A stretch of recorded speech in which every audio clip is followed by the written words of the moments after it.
Natupok ang isang fuel tanker na sumalpok sa tindahan sa La Trinidad, Benguet. Isa ang patay. Nadamay rin ang 5 bahay at 11 sasakyan.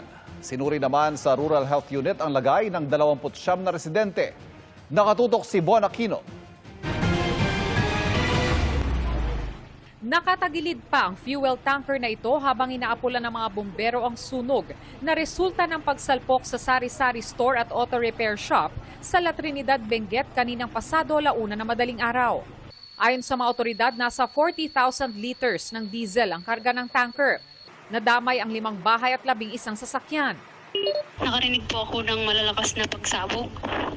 Akala ko po may nagpapaputok lang ng fireworks. Dumaroy po yung gas doon sa kalsada kaya sinundan po ng apoy yung gas doon po sa kalsada kaya malakas po yung apoy.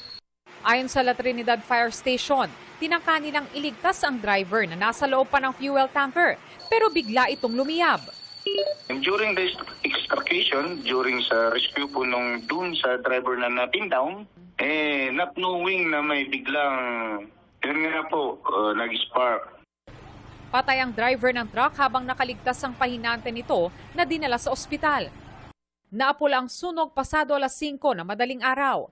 Nakipag-ugnayan na ang La Trinidad Fire Station sa kumpanyang may-ari ng tanker para sa siphoning, paglilinis at pagtanggal sa truck. Ayon sa DSWD, nasa 29 na tao ang apektado ng sunog.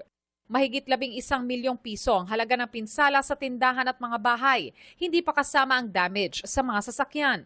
Paalala ng BFP sa mga motorista, lalo na sa mga truck na may mabibigat o combustible na kargamento, tiyaking maayos ang kondisyon ng sasakyan.